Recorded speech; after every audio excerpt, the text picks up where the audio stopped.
Hey, this is Mark Helfman. I'm putting out this message to subscribers of my newsletter, Crypto is Easy. If you're not subscribed, check out the link below. And if you like what you see, please sign up.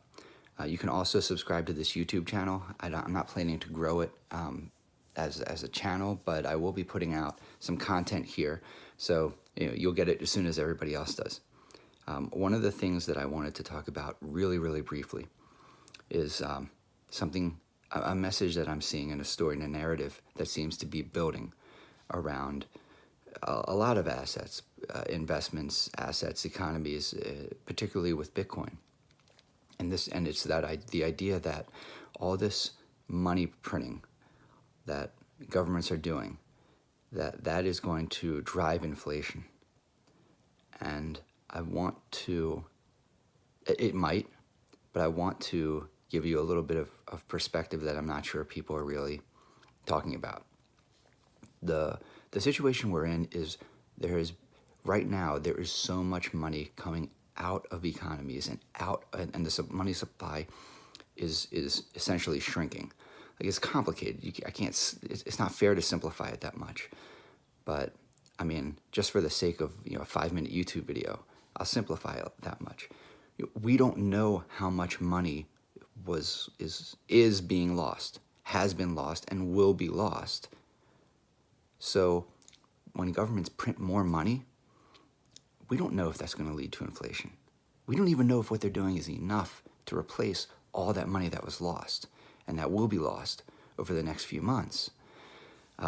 So I am not personally buying into that narrative.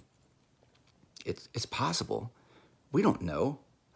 If I don't know and you don't know, and the central bankers don't know how much money is being lost right now, just literally evaporating just like they print money out of thin air. Money can evaporate out of thin air. So that's the situation right now.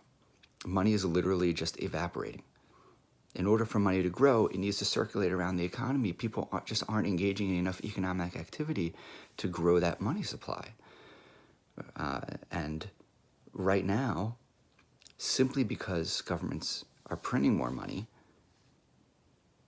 doesn't mean the prices are going to go up. Doesn't mean you're going to see inflation. We may still see deflation. We don't know. Nobody knows.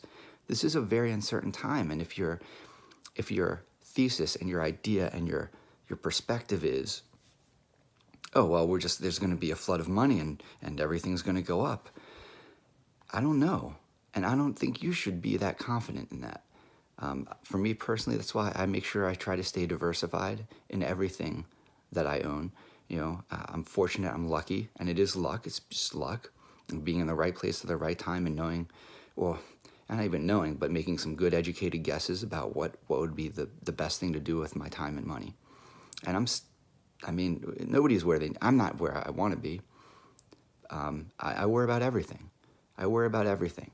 And I think the worst thing you can do right now is just assume that because governments are printing money and stimulating the economy, that prices are going to go up.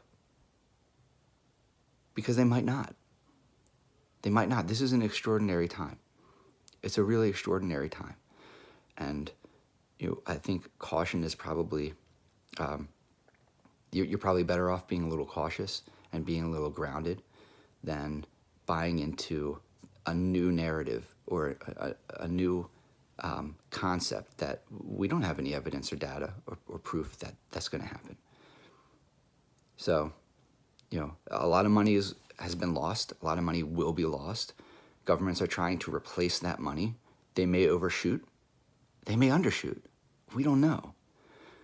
If you can, stay safe, relax, and enjoy the ride.